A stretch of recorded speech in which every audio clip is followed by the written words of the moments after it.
वचन को देखेंगे। आज हम रोमियो 6 देखेंगे।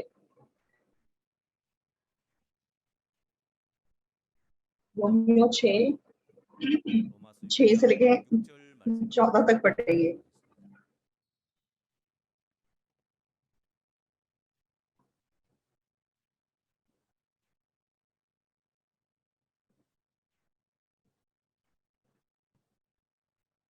हम जानते हैं कि हमारा पुराना मनुष्यत्व उसके साथ क्रूस पर चढ़ाया गया ताकि पाप का शरीर व्यर्थ हो जाए और हम आगे को पाप के दास्तव में ना रहें, क्योंकि जो मर गया वह पाप से छूटकर धर्मी ठहरा। इसलिए यदि हम मसीह के साथ मर गए तो हमारा विश्वास है कि उसके साथ जिएंगे भी, क्योंकि ये जानते हैं कि मसीह मरे उनमें से जी उठकर फिर मरने का नहीं, उस पर फिर मृत्यु की प्रभुता नहीं होने की, क्योंकि वह जो मर गया तो पाप के लिए एक ही बार मर गया, परंतु जो जीवित है तो परमेश्वर के लिए जीवित है। ऐसे ही तुम भी अपने आप को पाप के लिए तो मरा, परंतु परमेश्वर के लिए मसीह यीशु में जीवित समझो। इसलिए पाप तुम्हारे नश्वर शरीर में राज ना करे कि तुम उसकी लालसाओं के अधीन रहो, और ना अपने अंगों को अधर्म के हथियार होने के लिए पाप को सौंपो, पर अपने आप को मरे हुए जी उठा हुआ जानकर परमेश्वर को सौंपो, और अपने अंगों को धर्म के हथियार होने के लिए परमेश्वर को सौंपो। तब तुम पर पाप की प्रभुता ना होगी, क्योंकि तुम व्यवस्था के अधीन नहीं वरन अनुग्रह के अधीन हो। 산자같이 하나님께 드리며 너희 지체를 의의 병기로 하나님께 드리라. 너희가 14 तक पढ़ा। 주관치 못하리니 이는 너희가 법 아래 있지 아니하고 은혜 아래 있음이니라. 14절 말씀까지 읽도록 하겠습니다. तो इन दिनों में हम अमेरिका से जो न्यूज आ रही है उसको सुन रहे हैं, और सच में हमारा मन कितना खुश और कितना धन्यवादी है वो खबर सुन के।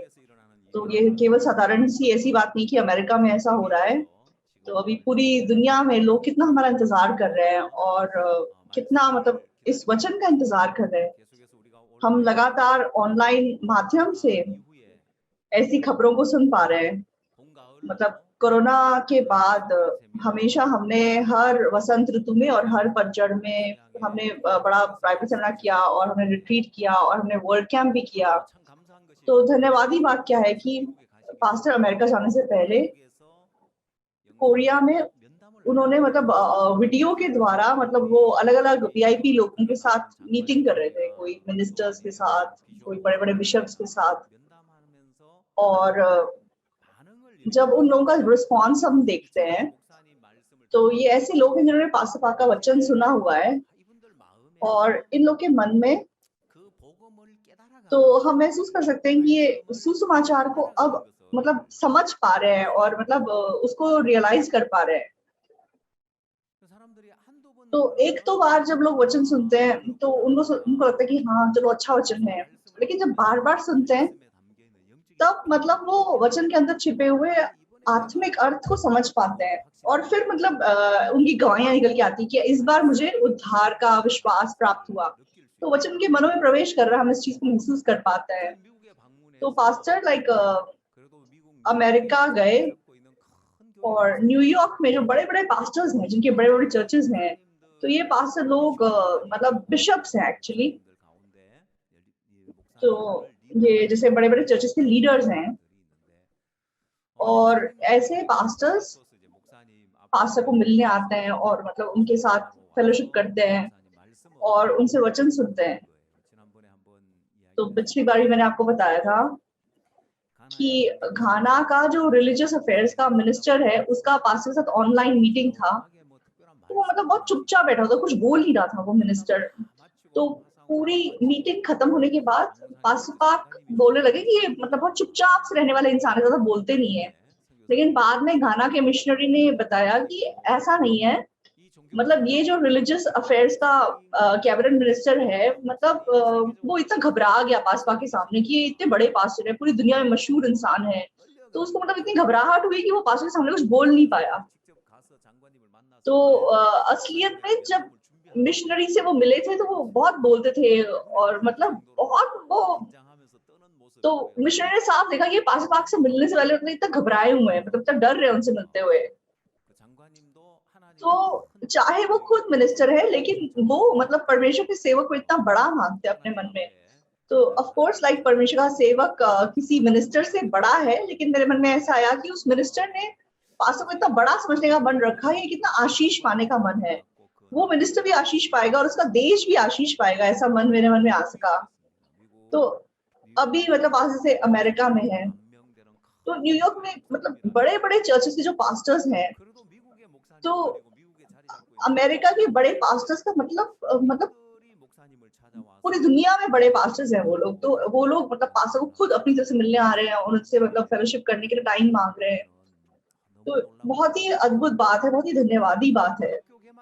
तो ना केवल मतलब क्रिश्चियन लोगों के बीच में ऐसा है, लाइक अमेरिका में जो बड़े-बड़े देश के डिप्लोमैट्स रहते हैं, एम्बेसडर्स रहते हैं, वो भी पाक से मिल रहे हैं। और मतलब अमेरिका की जेल में पहले से बात चल रही थी, लेकिन अब मतलब ऐसा कंफर्म हो गया कि अगर 1 साल के लिए कोई कैदी हमारा माइंड एजुकेशन लेक्चर सुनता है, वहां से ट्रेनिंग पाता है, तो उसकी सजा कम करेंगे। तो 114 अमेरिका की मतलब जेलों में ये बात अभी कंफर्म हो गई है। तो मतलब कितनी हैरानी की बात है कि ऐसा कैसे है कि वो हमारे माइंड एजुकेशन लेक्चर सुनेंगे तो उनकी सजा कम हो जाएगी। तो आगे अगर अमेरिका में ऐसा होगा तो फिर मतलब सचमुच में लोगों की सजा कम होगी, तो पूरी दुनिया में भी ये सिस्टम लाइक शायद फैल जाएगा, इसलिए हम बहुत धन्यवादी हैं। तो हमारा माइंड एजुकेशन सच में 1 साल अगर कोई सुनता है तो ऑफ कोर्स लाइक वो कितना इतना असरदार है कि किसी की सजा कम होनी चाहिए। तो ये चीज अगर पूरी दुनिया में फैलेगी तो हमारे देश में भी एक्चुअली जेल में जो लोग रहते हैं,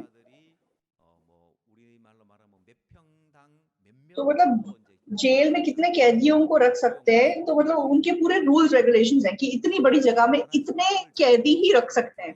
मतलब अगर कैदी बढ़ते जाएंगे तो फिर उनको अपनी जगह मतलब जेल और बढ़ानी पड़ेगी, जेल की जगह फैलानी पड़ेगी। इसलिए मतलब किसी भी देश के लिए कैदियों को जेल के अंदर बंद करने से ज्यादा अच्छा तरीका उनका जीवन बदलना है कि वह मतलब जेल में ना आए। तो बहुत बहुत सारे ऐसे देश हैं कि जिनके पास पैसे नहीं है ज्यादा जेल बनाने के लिए, इसलिए मतलब जेल में इतनी बुरी हालत में मतलब कैदी लोग रहते हैं। तो मतलब अफ्रीका वगैरह में ऐसे जेल है जिसमें कोई जरूरत की चीजें जेल से नहीं मिलती हैं। परिवार वालों को बाहर से सब कुछ लाइक अपने रिश्तेदारों मतलब जो भी उनके परिवार वाले जेल में उनको प्रोवाइड करना पड़ता है।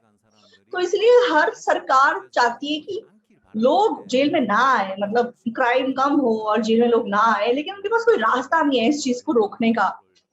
लेकिन जैसे अमेरिका में माइंड एजुकेशन लेक्चर के द्वारा वो लोग मतलब लोगों की सजा कम करने की कोशिश कर रहे हैं। तो मतलब सच में क्योंकि लोग जब माइंड एजुकेशन लेक्चर सुनेंगे उनको समझ में आएगा कि क्यों उन्होंने काम ऐसा गलत काम किया, और उनको ये पता चलेगा कि आगे अगर मुझे ये क्राइम नहीं करना है तो मुझे किस प्रकार का मन रखना है। तो हमें आशा है कि किम गीसंग पास्टर जैसे और लोग जेल के कैदियों में से उत्पन्न होंगे और मतलब क्राइम रेट घटेगा और मतलब परमेश्वर के बहुमूल्य सेवक हमारे सामने आएंगे। तो ऐसा मन मेरे मन में है। तो ना केवल वो ब्राजील ब्राजील की जो फर्स्ट लेडी है, जो राष्ट्रपति की पत्नी है, उनका भी पास्टर के साथ इंटरव्यू हुआ। तो ब्राजील में पास्टर बहुत पॉपुलर है। तो पिछली बार जब प्रेस कॉन्फ्रेंस हुई थी तब भी ब्राजील की फर्स्ट लेडी ने अपना कांग्रेचुलेटरी मैसेज भेजा था। तो आज मतलब इस बार मतलब किम गोन्संग पास्टर जो ब्राजील के मिशनरी हैं वो फर्स्ट लेडी को जाके मिले और उनको मतलब एक कुछ क्या कहते हैं कुछ धन्यवाद की कोई भेंट दी और मतलब पास्टर के साथ उन्होंने ऐसे इंटरव्यू करवाया।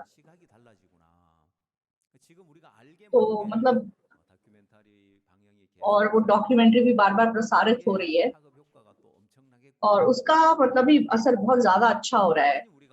तो परमेश्वर जिस तरीके से हमारे बीच में काम कर रहा है वो उसमें आशा से भरा हुआ है। तो कोरोना का पीरियड ऐसा पीरियड था कि सबसे मुश्किल टाइम था हमारे चर्च के लिए, लेकिन हम मतलब अभी खुशी और धन्यवादी मन रख पा रहे हैं, परमेश्वर की महिमा कर पा रहे हैं। तो हमारा जीवन अपने आप में कितना मतलब आशीषित है। 여러분 전도서 1장을 तो जब आप सबोपदेशक का एक अध्याय देखोगे, तो सबोपदेशक 전도서 1 1장 में सुलेमान क्या बोलता है? 전도서 1장 2절 सबोपदेशक 1 का 2 वचन पढ़ेंगे। 전도자가 가로되 헛되고 헛되며 헛되고 헛되니 모든 것이 헛되도다 사람이 वो कहता है, उपदेशक का ये वचन है, व्यर्थ ही व्यर्थ ही व्यर्थ, व्यर्थ ही व्यर्थ, सब कुछ व्यर्थ है। उस सब परिश्रम से जिसे मनुष्य धरती पर करता है, उसको क्या लाभ प्राप्त होता है? एक 여러분 पीढ़ी 솔로몬이 जाती है और दूसरी पीढ़ी आती है, परंतु पृथ्वी सर्वदा बनी रहती है। 로 이야기하라면 तो 전도서 1장 अगर सुलेमान अपने जीवन का निष्कर्ष निकालता है, तो वो ये वचन है। वो कहता है, व्यर्थ ही व्यर्थ, व्यर्थ ही व्यर्थ, सब कुछ व्यर्थ है। 자 여러분 인생들이 तो इंसान जैसे इस दुनिया में अपना जीवन जीता है, 사람들이 원하는 तो 삶이 लोग कैसा जीवन चाहते हैं? लोग चाहते हैं कि 세상에 가면 솔로몬이 어떻게 तो 살았는지 2 में मतलब सुलेमान बताता है कि वो कैसे जिया। 2장 3절을 보십시오. 2 अध्याय का 3 देखो। 내 मैंने मन में सोचा कि किस प्रकार से मेरी बुद्धि बनी रहे और मैं अपने प्राण को दाख मधु पीने से किस प्रकार बहलाऊं और कैसे मूर्खता को थामे रहूं, 어떻게 하여야 जब तक मालूम ना करूं कि वह अच्छा काम कौन सा है जिसे मनुष्य अपने जीवन भर करता रहे। 그것이 쾌락인지 알까요? 그래서 뭘 और उसने 했느냐? क्या किया? 4 में लिखा हुआ है, मैंने बड़े बड़े काम किए, मैंने अपने लिए घर बनवा लिए 그다음 두 और 번째로 अपने लिए दाख की बाड़ियां लगवा ली, 숲들을 지으며 포도원을 심으며 और मैंने अपने लिए बारियां और बाग लगवा लिए और उसमें भांति भांति के फलदायी वृक्ष लगाए। मैंने अपने लिए कुंड खुदवा लिए कि उनसे वह सींचा जाए, जिसमें पौधे लगाए जाते थे। मैंने दास और दासियां मोल ली और मेरे घर में दास भी उत्पन्न हुए, और जितने मुझसे पहले यरूशलेम में थे, उनसे कहीं अधिक गाय बैल और भेड़ बकरियां का मैं स्वामी था। तो मतलब ये सुलेमान अपने जीवन के बारे में बता रहा है। तो उसने बड़े बड़े काम किए, बिजनेस बड़ा किया, मतलब बहुत सुंदर उसने अपने लिए घर बनवाया और उसने बहुत अच्छा एक बाग लगवाया और मतलब छोटा सा गार्डन नहीं बनाया, उसने बड़े बड़े बाग बनाए और बारियां लगवाई और मतलब गाय बैल भेड़ बकरियां बहुत सारे पाले। किसी के पास यरूशलेम में इतना इतना माल नहीं था जितना सुलेमान के पास था। और उसने असलियत में जीवन कैसे जिया? 8 में लिखा है, मैंने चांदी और सोना और राजाओं और प्रांतों के बहुमूल्य पदार्थों का भी संग्रह किया। मैंने अपने लिए गायकों और गायिकाओं को रखा और बहुत सी कामिनियां भी जिससे मनुष्य सुख पाते हैं अपनी कर ली।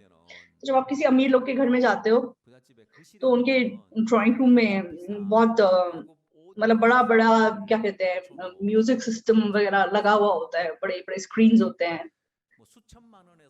तो कुछ-कुछ लोगों का म्यूजिक सिस्टम मतलब करोड़ों रुपए का भी होता है कुछ लोगों के घर पे। लेकिन आपने किसी अमीर के घर में ऐसा देखा है कि वहाँ पे मतलब गायक और गायिकाएं बैठी हों और वो कभी भी तैयार हों मतलब गाना गाने के लिए?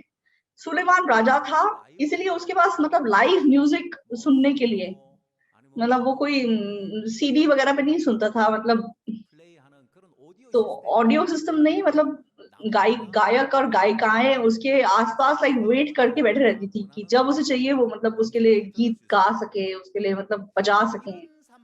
तो ये चीज, एक चीज को देख के भी हम देख सकते हैं कि ये आज के जमाने में कौन ऐसा कर सकता है? कोई नहीं कर सकता। लाइक ऐसा जीवन सुलेमान जिया। और 9 में जो हम देखते हैं इस प्रकार मैं अपने से पहले के सब यरूशलेम वासियों से अधिक महान और धनादय हो गया, तो भी मेरी बुद्धि ठिकाने रही। और जितनी वस्तुओं को देखने की मैंने लालसा की, उन सबों को देखने से मैं ना रुका। मैंने अपना मन किसी प्रकार का आनंद भोगने से ना रोका, क्योंकि मेरा मन मेरे सब परिश्रम के कारण आनंदित हुआ और मेरे सब परिश्रम से मुझे यही भाग मिला। तो वो राजा बन गया, मतलब धनवान बन गया। इसलिए जो इंसान कर सकता है वो उसने सब कुछ किया। तो मतलब जिस चीज से मेरे मन को आनंद आनंद मिल सकता था, जो मेरी आंखें मतलब जो सुख भोगना चाहती थी, मैंने सब कुछ किया। मतलब जो उसका मन करता था वो करके जिया। उसने सब मतलब कोई लिमिटेशन नहीं थी उसकी। जो उसको चाहिए था, जो उसको देखना था, जो उसको खुशी दे सकता था, उसने सब कुछ किया। लेकिन बाद में उसको क्या मिला? तो वो कह रहा है कि मेरा मन आनंदित हुआ। तो जो उसकी आंखें जो चाहती थी वो उसने देखा, जो उसके मन का पसंद जो उसे मिला, तो उसका निष्कर्ष क्या निकला? हाँ, मेरा मन आनंदित हुआ। तो मतलब मन आनंदित हो गया तो सब खत्म हो गया, मतलब हाँ, जो मुझे चाहिए था, जो मुझे एंजॉय करना था, मुझे सब कुछ मिल गया, मैंने बहुत एंजॉय किया, तो मतलब मेरा मन आनंदित हो गया, तो फिर उतना काफी है। लेकिन यहाँ पे एक प्रॉब्लम है। क्या प्रॉब्लम है? 11 है। तब मैंने फिर से अपने हाथों के सब कामों को और अपने सब परिश्रम को देखा, तो क्या देखा कि सब कुछ व्यर्थ और वायु को पकड़ना है और संसार में कोई लाभ नहीं। तो अंत में सुलेमान क्या कहता है? तो उसने पकड़ने की कोशिश की, लेकिन पकड़ने के बाद उसको क्या पता चला कि मैं वायु को पकड़ रहा था, मैं हवा को पकड़ रहा था, और मुझे पता चला कि इन सब चीजों का कोई लाभ नहीं। तो उसने पकड़ने को पकड़ा, लेकिन पकड़ने के बाद उसको क्या महसूस हुआ कि मैंने जो भी पकड़ा वो हवा को पकड़ने के बराबर था। जो मेरी आंखों को देखना था मैंने देख लिया, जो मुझे मजा लेना था मैंने मजा ले लिया, तो उसके बाद मेरा मन आनंदित हो गया। तो लेकिन मैं ऐसा जीने के बाद जब मैंने अपने आप को देखा, वो वायु पकड़ने के बराबर था।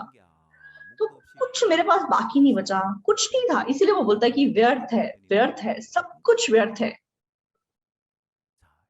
तो दोस्तों, लोग कहते हैं कि मैं जो चाहता हूं मैं वही करूंगा, कोई कुछ भी बोले मुझे कोई फर्क नहीं पड़ता, मैं अगर खुश हूं तो वैसा जीवन में जीऊंगा। लेकिन उस जीवन का परिणाम क्या है? उस जीवन का परिणाम हवा को पकड़ने, वायु को पकड़ने के बराबर है। इसलिए सबसे जरूरी बात क्या है? 2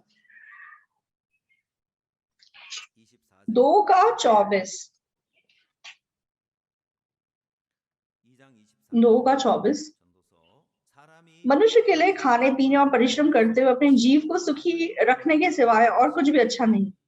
मैंने देखा है कि ये भी परमेश्वर की ओर से मिलता है। तो सबसे अच्छा और सबसे मतलब भला, मतलब क्या, उसने मतलब बड़े बड़े घर बनाए, बड़ा बिजनेस किया, सब कुछ किया, बड़े बाग बनाए, बड़े बगीचे बनाए, मतलब गायों को रखा, मतलब गाय बैल पाले, सब कुछ किया उसने, सोने चांदी को बहुत सारे प्रांतों से मंगवाया। लेकिन वो चीजें उसके मन को मतलब फायदा नहीं पहुंचा सकी। तो मतलब जो मेरे मन को आनंद देता था, जो मेरी आंखों को आनंद देता था, उसने सब कुछ कर लिया, लेकिन उसको लगा कि वो वायु को पकड़ रहा है। क्यों? क्योंकि वो सब चीजें मैंने मतलब उनको मैंने उन चीजों को हासिल करने की कोशिश की, और मैंने उनके लिए मेहनत की, और अपनी मेहनत के द्वारा जब मैंने उनको हासिल किया तो मुझे वो सब व्यर्थ लगा। लेकिन अच्छा सच्चा सुख विलास कहाँ से मिलता है? वो यहाँ पे बोलता है कि परमेश्वर की ओर से जो मिलता है वो सच्चा सुख विलास है। तो मान लो अगर आपको कोई डायमंड की अंगूठी देता है, तो कोई आपको असली डायमंड देगा और कोई आपको नकली डायमंड देगा, तो आप कौन सा वाला लोगे? असली लोगे कि नकली लोगे? तो अगर कोई पागल नहीं है तो वो नकली वाले के पास नहीं जाएगा।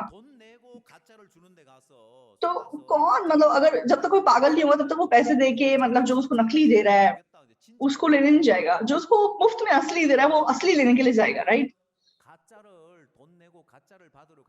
तो नकली लेना और वो भी पैसे देकर घुरता है ना। तो आप कहते हो कि मैं अपने मन से जीना चाहता हूँ, जैसा मेरा मन करेगा मैं वैसा जीऊंगा, वो आप सच्चा सुख विलास पाने को नकली सुख विलास पाने की कोशिश कर रहे हो। अपने जीवन को बर्बाद करते हुए मतलब नकली सुख विलास पाने की कोशिश कर रहे हो। तो सच्चा सुख विलास कहाँ से आता है? सच्चा सुख विलास परमेश्वर के हाथों से आता है। अगर सच्चा सुख विलास चाहिए तो परमेश्वर के पास जाना पड़ेगा। इसीलिए वो कहता है कि क्योंकि खाने पीने और सुख भोगने में मुझसे अधिक समर्थ कौन है? जो मनुष्य परमेश्वर की दृष्टि में अच्छा है उसको वह बुद्धि और ज्ञान और आनंद देता है। 26 में लिखा हुआ है, जो मनुष्य परमेश्वर की दृष्टि में अच्छा है उसको वह बुद्धि और ज्ञान और आनंद देता है, परंतु पापी को वह दुख भरा काम ही देता है कि वह उसको देने के लिए संचय करके ढेर लगाए। जो परमेश्वर की दृष्टि में अच्छा हो यह भी व्यर्थ और वायु को पकड़ना है।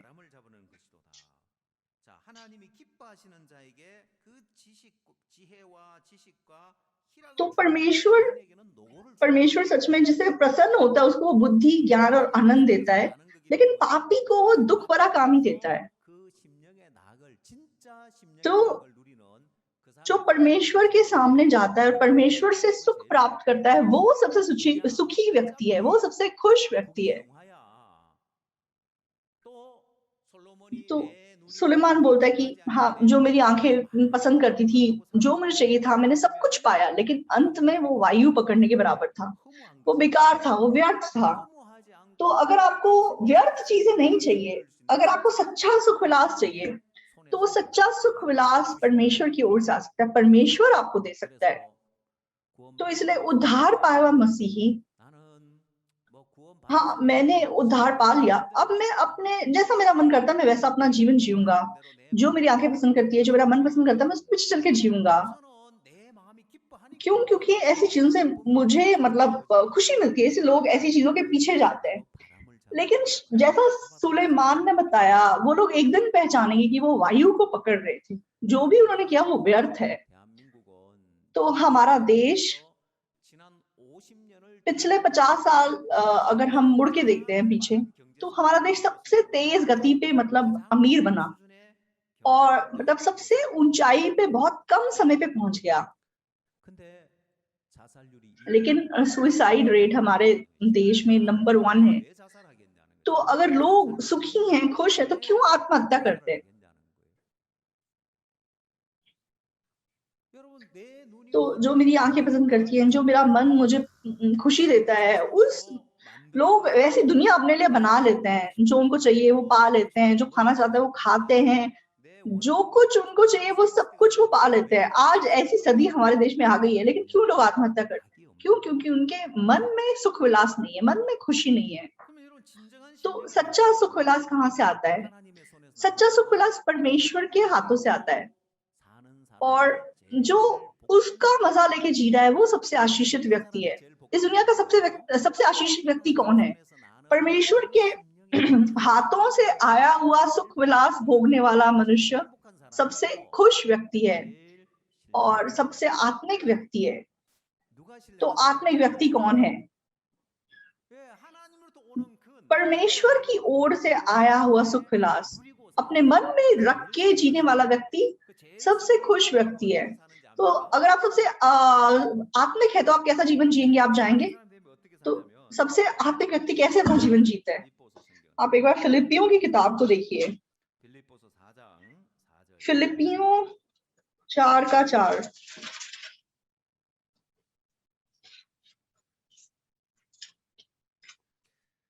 주 안에서 항상 기뻐하라. 내가 다시 말하노니 기뻐하라. 4:4 प्रभु में सदा आनंदित रहो, मैं फिर कहता हूँ आनंदित रहो। कैसा व्यक्ति सबसे आत्मिक व्यक्ति है? प्रभु में हमेशा आनंदित रहने वाला व्यक्ति। सबसे आशीषित व्यक्ति कौन है? सुख विलास भोगने वाला व्यक्ति कौन है? परमेश्वर से सुख विलास भोगने वाला व्यक्ति सच में सबसे आशीषित व्यक्ति है, सबसे आत्मिक व्यक्ति है। वो प्रभु में सदा आनंदित रह सकता है। वचन कहता है कि प्रभु में सदा आनंदित रहो, मैं तुमसे कहता हूँ कि आनंदित रहो। तुम्हारी कोमलता सब मनुष्यों पर प्रकट हो, प्रभु निकट है। किसी भी बात की चिंता मत करो, परंतु हर एक बात में तुम्हारे निवेदन, प्रार्थना और विनती के द्वारा धन्यवाद के साथ परमेश्वर के सम्मुख उपस्थित किए जाएं। तब परमेश्वर की शांति जो सारी समझ से परे है, तुम्हारे हृदय और तुम्हारे विचारों को मसीह यीशु में सुरक्षित रखेगी। तो यहाँ पे थोड़ा आगे बढ़ के, तो आत्मिक व्यक्ति का स्तर क्या है? आत्मिक व्यक्ति हमेशा खुश रहता है, हमेशा धन्यवादी रहता है। तो कैसे व्यक्ति हमेशा मतलब खुश और धन्यवादी रह सकता है? अभी पहाड़ों के समान उसके पास मुश्किलें हैं, तो बाइबल में क्या कहती हैं?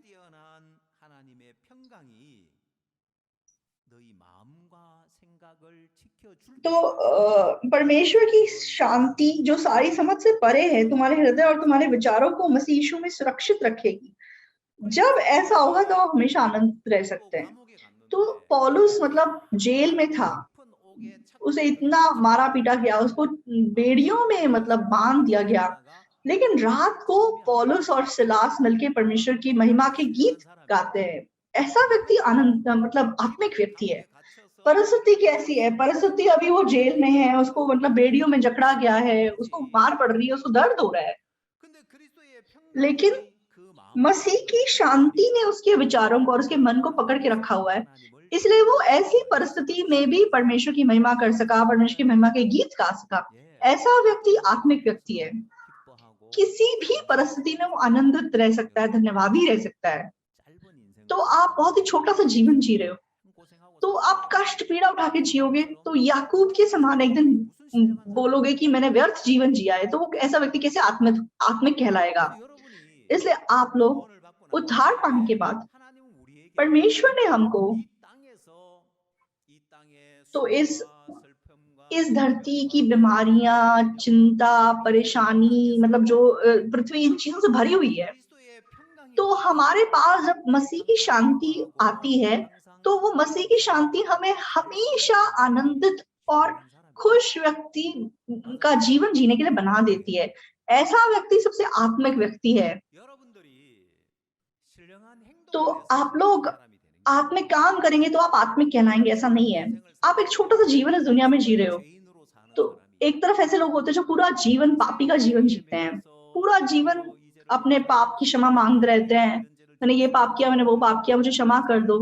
पूरी जिंदगी वो पाप से बंध कर जीते हैं। तो ऐसा व्यक्ति कितना बदनसीब व्यक्ति है, कितना दयनीय व्यक्ति है। खुश व्यक्ति कौन है? जो पापों की क्षमा प्राप्त करता है और जो कह सकता है कि मैं पाप से आजाद हूँ, सच में मेरे पाप से यीशु मसीह ने मुझे छुटकारा दिया, वो सच्चा खुश व्यक्ति है। तो जो व्यक्ति पूरी जिंदगी पाप से छुटकारा नहीं पा सकता, वो कितना बेचारा व्यक्ति है। लेकिन जो पापों की क्षमा पाता है और पाप से आजादी पाता है और अपने आप को धर्मी कह पाता है, वो कितना खुश और कितना आशीषित व्यक्ति है।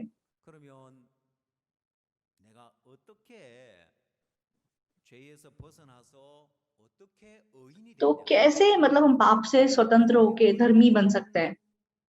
क्या आप धर्म के काम करके धर्मी बने? क्या आपने बहुत भले अच्छे काम किए इसलिए आप धर्मी बने? या फिर यीशु मसीह के लहू के द्वारा आपने पापों की क्षमा प्राप्त की और आप धर्मी बने?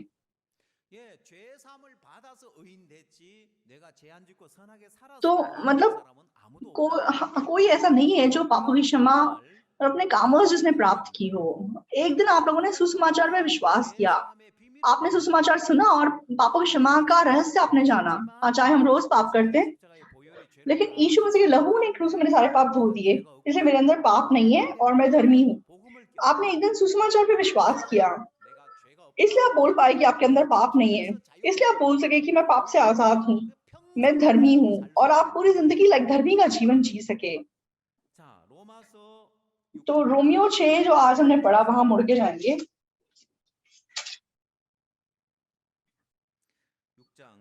रोमियो 6 का 16।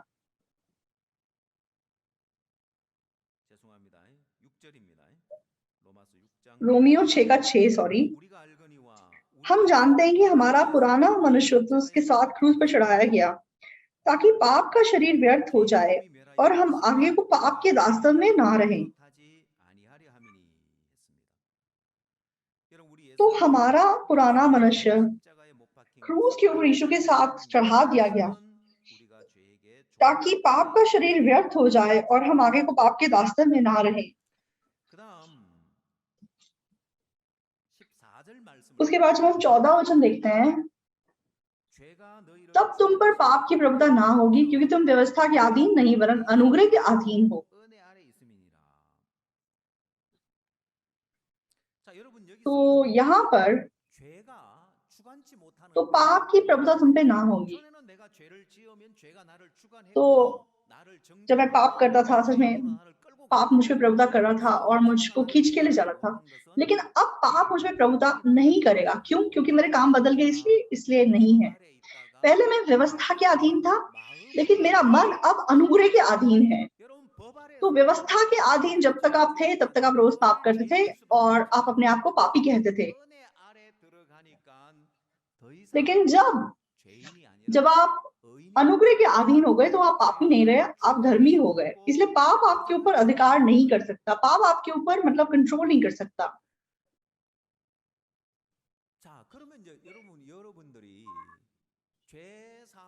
तो आप लोगों ने पापों की क्षमा पाई, तो अब आप मतलब व्यवस्था के अधीन नहीं हो, अनुग्रह के अधीन हो।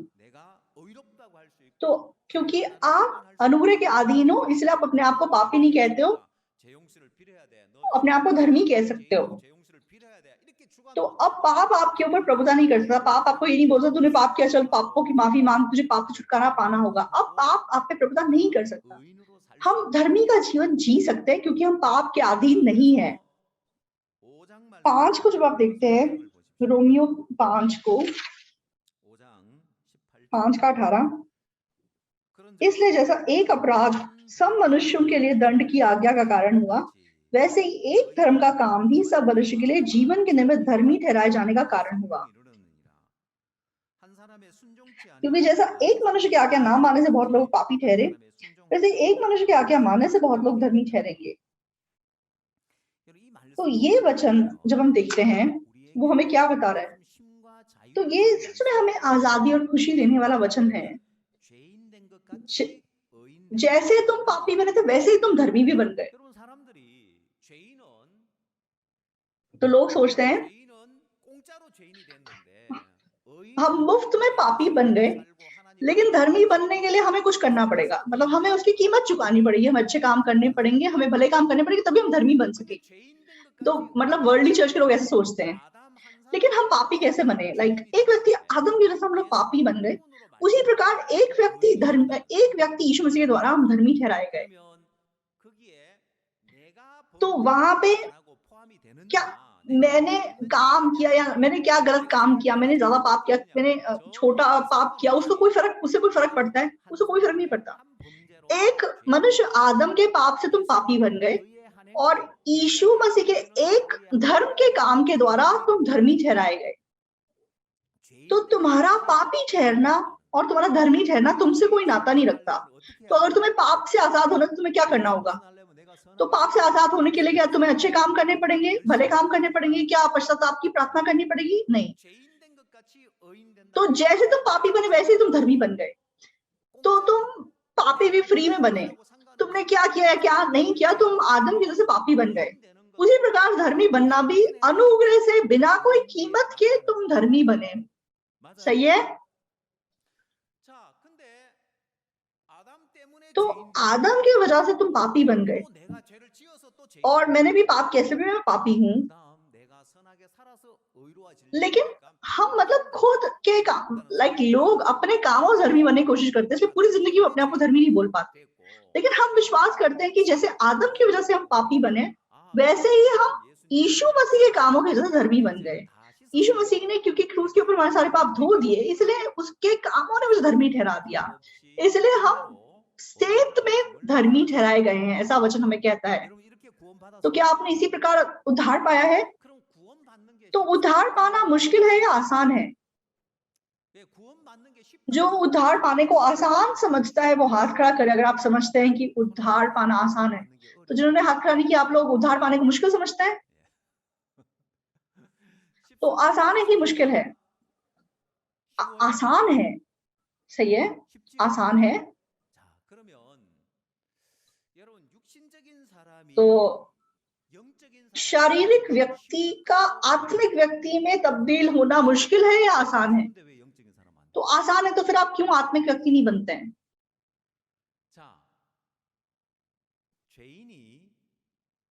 तो पापी का धर्मी बनना आसान है, राइट? तो जब आप पापों की क्षमा का रहस्य समझ जाते तो आपको पता चलता है कितना आसान है। अरे बिना कीमत के हम धर्मी ठहराए गए हैं। तो धर्मी बनना कितना आसान है, उद्धार पाना कितना आसान है, ये नॉर्मल, ऐसा सोचना नॉर्मल है। तो शारीरिक व्यक्ति का आत्मिक व्यक्ति बनना वो कैसे है? तो जो लोग सोचते हैं मुश्किल है, तो लोग सोचते हैं कि चर्च जाना मतलब बुद्धा के मंदिर मतलब घुटनों के बल जाने के बराबर है, घुटनों के बल चल के जाओगे तभी तुम्हें परमेश्वर आशीष देगा। लोग चर्च जाने को भी ऐसा समझते हैं। तो आप लोग शारीरिक तरीके से जी रहे हैं इसलिए आप शारीरिक हैं, ऐसा नहीं है।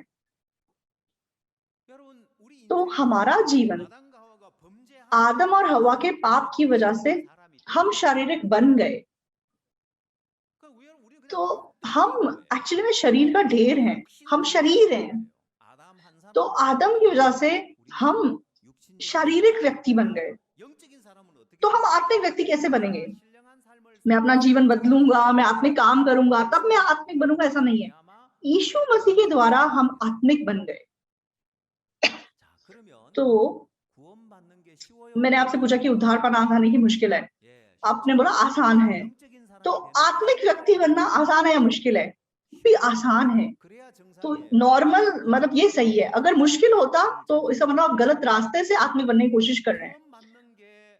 तो अगर उद्धार पाना आपको लगता है कि आसान है, तो फिर आत्मिक व्यक्ति बनना भी बिल्कुल आसान है। मैं शारीरिक जीवन जी रहा हूं इसलिए मैं शारीरिक व्यक्ति हूं, ऐसा नहीं है। आदम एक व्यक्ति के कारण हम शरीर बन गए, लाइक हम शरीर का ढेर बन गए।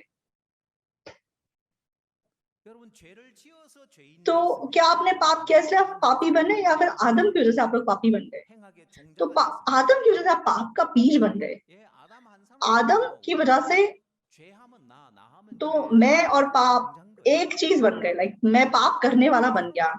तो आदम की वजह से हम मतलब शरीर हैं, हम शारीरिक हैं। इसलिए जिस प्रकार एक मनुष्य के द्वारा सब बहुत लोग पापी ठहरे, वैसे एक मनुष्य के द्वारा बहुत लोग धर्मी ठहरेंगे। तो हम शारीरिक जीवन जी रहे हैं इसलिए हम शारीरिक हैं, ऐसा नहीं है।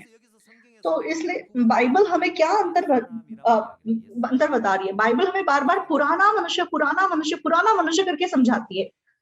तो 6:6 में हम जानते हैं कि हमारा पुराना मनुष्य उसके साथ क्रूस पर चढ़ाया गया है। ये पुराना मनुष्य क्या है? ये शरीर का ढेर है। तो जहां पुराना मनुष्य है वो कैसा मनुष्य है? तो पुराना मनुष्य कैसा है? अगर एक तरफ पुराना मनुष्य है तो एक तरफ नया मनुष्य भी है। तो नए मनुष्य को नई सृष्टि कहा गया है। तो पुराना मनुष्य शरीर का ढेर है। तो नई सृष्टि क्या है? नई सृष्टि आत्मिक है, वो आत्मा का ढेर है।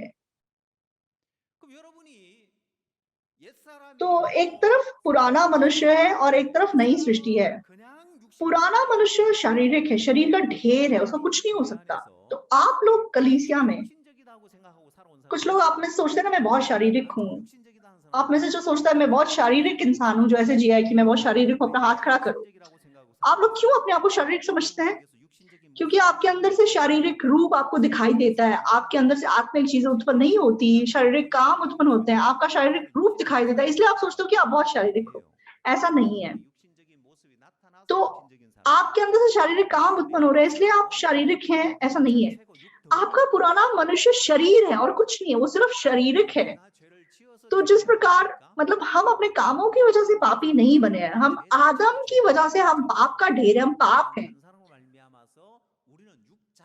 उसी प्रकार आदम की वजह से हम शरीर हैं, हम शारीरिक हैं, इसलिए हमारे शरीर के काम उत्पन्न होते हैं। तो हमें कैसे आत्मिक व्यक्ति बनना है? तो ये पुराना मनुष्य को हमें बदलना है, ऐसा नहीं है।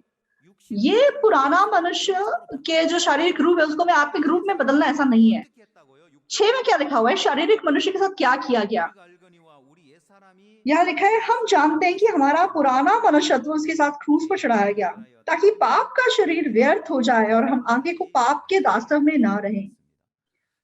तो ये जो पुराना मनुष्य था ये मसीह के साथ क्रूस पे चढ़ा दिया गया और हमें बताया गया कि तुम नई सृष्टि हो, नई सृष्टि का जीवन जियो।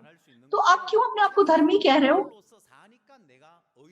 क्योंकि आपको नई सृष्टि बना दिया गया है, इसलिए आप अपने आप को धर्मी कह सकते हो। अभी भी अगर आप पुराने मनुष्य को याद करोगे तो मुझे लगता है कि आज सुबह चर्च आने से पहले भी आपने जरूर पाप किया होगा। तो हमारा पुराना मनुष्य पाप का ढेर है।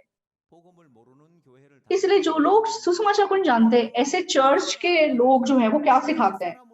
वो पुराना मनुष्य का जीवन जी रहे हैं, इसलिए वो अपने आप को पापी कहते हैं और वो पुराने मनुष्य को बदलने की कोशिश कर रहे हैं, उसको ठीक करने की कोशिश कर रहे हैं, वो पूरी जिंदगी पापी रहते हैं। तो एक पास्टर पाप का विरोध करने के लिए कह रहा था कि मैं मरने तक ये सच्चाई लोगों को बताऊंगा कि हम पापी हैं। मतलब हाँ, वो ये सच्चाई बताता रहेगा और नरक चला जाएगा। तो उद्धार माना क्या है? हमारा पुराना मनुष्य क्रूस पे चढ़ा दिया गया, तो हम यीशु मसीह में नई सृष्टि हैं, हम धर्मी का जीवन जीने के लिए बना दिए गए हैं। सही है? तो इसलिए दुष्ट अपने मार्ग को छोड़ के अनर्थकारी अपने चाल चलन को छोड़कर यहोवा ही के पास फिरे। तो आपने अपनी सोच बदल ली, राइट? आप पापी नहीं, धर्मी है। आपने अपनी सोच को फेंका और आपने वचन को स्वीकार किया और वचन के न्याय पे आपने विश्वास किया। तो इसलिए हम रोज अपने आप को धर्मी कह के जी सकते हैं। उसी प्रकार चाहे आप शारीरिक काम कर रहे हैं, आप शारीरिक काम कर रहे हैं इसलिए आप शारीरिक ऐसा नहीं है, आप शारीरिक पैदा हुए हैं, लेकिन आपका आत्मिक बनना, आपने अपने कामों को बदल लिया, आपने आत्मिक जीवन जीना शुरू कर दिया इसलिए आप आत्मिक बन गए, ऐसा नहीं है। आप नई सृष्टि हैं, नई सृष्टि आत्मिक है। आपको सिर्फ ये विश्वास करना है, तो अपनी सोच को बदलना है। तो बाइबल बताती है कि न्याय के दिन तुम अपने शब्दों से धर्मी और अपने शब्दों से मतलब पापी ठहरोगे। तो तुम पापी हो कि तुम धर्मी हो, मैं पापी हूँ, नर्क जाओ। तुम पापी हो कि धर्मी हो, अच्छा स्वर्ग जाओ। तुम्हारे शब्दों से तुम्हारा न्याय होगा, तुम्हारे शब्दों से तुम कहाँ जाओगे वो पता चलेगा। तो स्वर्ग जाके प्राइज पाने वाले लोग कौन से हैं आप जानते हैं? तो कौन से लोग हैं वो? तो अपने शब्दों के अनुसार। हाँ, मैं शारीरिक व्यक्ति हूँ तो आपको मतलब प्राइज नहीं मिलेगा। मैं आत्मिक व्यक्ति हूँ तो तुम्हारे शब्दों के अनुसार तुमको आत्मिक फल मिलेगा, आत्मिक प्राइज मिलेगा। आपको विश्वास नहीं हो रहा? लेकिन पास्टर फिर भी मतलब हमारे आत्मिक काम भी तो प्रकट होने चाहिए। मतलब हम सिर्फ मुंह से अपने आप को आत्मिक बोल देंगे तो कैसे होगा? तो वर्ल्डली चर्च के लोग ऐसी बातें करते हैं। हमें फिर भी मतलब हमें अच्छे काम तो करने पड़ेंगे। मतलब ऐसे ही बोल देंगे अपने आप को हम धर्मी है तो क्या हम स्वर्ग जा सकते हैं? नहीं जा सकते। तो जाएंगे कि नहीं जा सकते अगर हम अपने आप को धर्मी कहेंगे?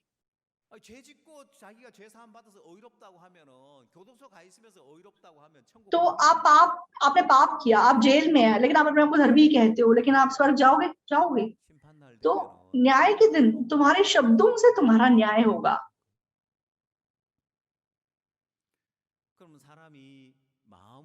तो लोग मन से लाइक धार्मिकता के लिए विश्वास किया जाता है और मुंह से उद्धार का अंगीकार किया जाता है। तो अगर हम अपने मुंह से अपने आप को धर्मी कहेंगे तो हम धर्मी हैं। तो हम मतलब आत्मिक काम करेंगे तो हम आत्मिक है, ऐसा नहीं है।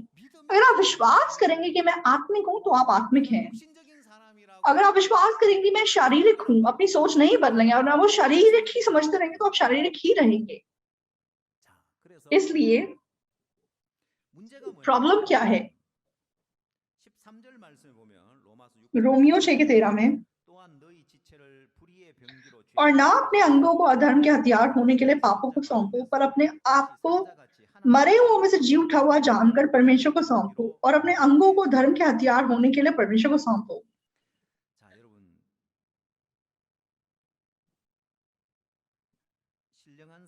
तो आत्मिक व्यक्ति का स्तर क्या है? सबसे पहली चीज,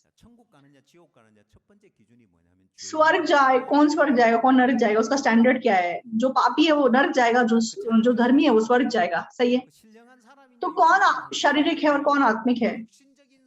तो तुम अपने आप को शारीरिक बोल रहे हो या फिर वचन के अनुसार, वचन पे विश्वास करके अपने आप को नई सृष्टि बोल रहे हो, अपने आप को आत्मिक बोल रहे हो? ये सबसे पहली बात है। दूसरी चीज क्या है? आत्मिक व्यक्ति का जो जीवन है, तो आत्मिक व्यक्ति के जीवन में फल कैसे उत्पन्न होंगे? 13 में बताया क्या है? और ना अपने अंगों को अधर्म के हथियार होने के लिए पाप को सौंपो, पर अपने आप को मरे हुओं में से जी उठा जानकर परमेश्वर को सौंपो। तो ये अंतर है। तो अगर मैं आपको निष्कर्ष बताऊं, हाँ मैं शारीरिक व्यक्ति हूँ। जब हम ऐसा सोचते हैं तो हम शरीर को अपने आप को देते चले जाते हैं, शरीर के कामों को अपने आप को देते चले जाते हैं। अब मैं आत्मिक जीवन नहीं जी सकता, मुझे तो शरीर पसंद है, मैं तो ऐसे ही जी सकता हूँ। तो जो अपने अंगों को शरीर के औजार होने के लिए सौंपता, हथियार होने के लिए सौंपता है, वो मतलब ऐसा जीवन जीता है, वो शरीर के हिसाब से जीता चला जाता है। तो यहाँ लिखा है कि तुम अपने अंगों को अधर्म के हथियार होने के लिए पाप को मत सौंपो। तो इसको और क्लियरली 16 में एक्सप्लेन किया गया है। 15 से देखते हैं। तो क्या हुआ? क्या हम इसलिए पाप करें कि हम व्यवस्था के अधीन नहीं वरन अनुग्रह के अधीन नहीं? कदापि नहीं। क्या तुम नहीं जानते कि जिसकी आज्ञा मानने के लिए तुम अपने आप को दास के समान सौंप देते हो, उसी के दास हो, चाहे पाप के जिसका अंत मृत्यु है, चाहे आज्ञाकारिता के जिसका अंत धार्मिकता है। तो यहाँ पर तो तुम जिसको अपने आप को दास होने के लिए सौंपते हो, उसके तुम दास हो। लोग जो सोचते हैं कि मैं शारीरिक हूं, तो वह अपने आप को शरीर को सौंप देते हैं। हाँ, मैं शारीरिक हूँ, इसलिए वो शरीर को इजाजत देते रहते हैं और बोलते रहते हैं कि मैं शारीरिक हूँ। हाँ, अगर मैं आत्मिक होता तो मैं चर्च रेगुलरली जाता। मैं तो शारीरिक इंसान हूँ, मैं तो दशवां मैं शारीरिक हूँ। जब मेरा मन होगा तब मैं दूंगा, नहीं तो मैं नहीं दूंगा। चर्च के लिए काम करना नहीं, मैं चर्च का काम क्यों करूं? मुझे नौकरी करनी है, अपने पैसे कमाने हैं। मैं तो शारीरिक व्यक्ति हूँ। तो लोग किसको अपने आप को सौंप रहे हैं? वो अपने आप को मतलब पाप को सौंप रहे हैं, अपने आप को शरीर को सौंप रहे हैं और उसका दास बन के जी रहे हैं। तो 17, परंतु परमेश्वर का धन्यवाद हो कि तुम जो पाप के दास थे अब मन से उस उपदेश के मानने वाले हो गए जिसके सांचे में ढाले गए हो, और पाप से छुड़ाए जाकर धर्म के दास हो गए। मैं तुम्हारी शारीरिक दुर्बलता के कारण मनुष्य की रीति पर कहता हूँ, जैसे तुमने अपने अंगों को कुकर्म के लिए अशुद्धता और कुकर्म के दास करके सौंपा था, वैसे ही अब अपने अंगों को पवित्रता के लिए धर्म के दास करके सौंप दो। जब तुम पाप के दास थे तो धर्म की ओर से स्वतंत्र थे। 21 और 22 फलों के बारे में बात की गई है। 21, अतः जिन बातों से अब तुम लज्जित होते हो, उनसे उस समय तुम क्या फल पाते थे, क्योंकि उनका अंत तो मृत्यु है। परंतु अब पाप से स्वतंत्र होकर और परमेश्वर के दास बनकर तुमको फल मिला जिससे पवित्रता प्राप्त होती है और उसका अंत अनंत जीवन है। तो यहाँ पे फल के विषय में लिखा हुआ है। तो जब हम अपने आप को शारीरिक कहते हैं और अपने आप को पाप के मतलब अधीन कर देते हैं, तो हम उसके फल उत्पन्न करते हैं। लेकिन जब हम ये विश्वास करते हैं कि मैं आत्मिक व्यक्ति हूँ और अपने आप को, अपने अंगों को जब हम परमेश्वर को सौंपते हैं, तो हमारे अंदर से आत्मिक फल उत्पन्न होते हैं। तो शैतान आप लोगों को कैसे धोखा देता है? वो आपको फल उत्पन्न करने नहीं देना चाहता, इसलिए वो आपको मतलब सोच से बांध देता है कि मैं शारीरिक हूँ। तो आप अपने आप को शारीरिक सोचते हो, इसलिए आप अपने मन से अपना जीवन जीते चले जाते हो। तो वो अपने आप को सच में अधर्म को सौंपना है।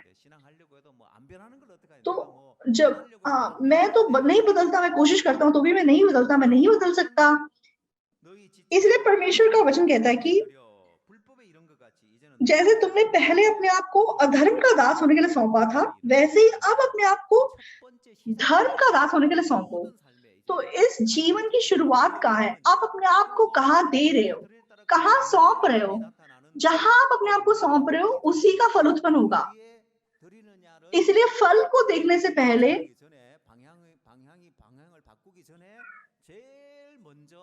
सबसे पहला काम आपको क्या करना है?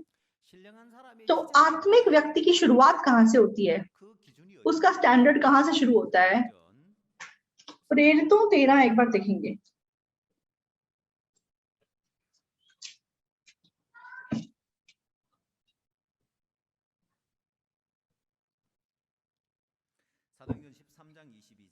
प्रेरितों 13 का 22।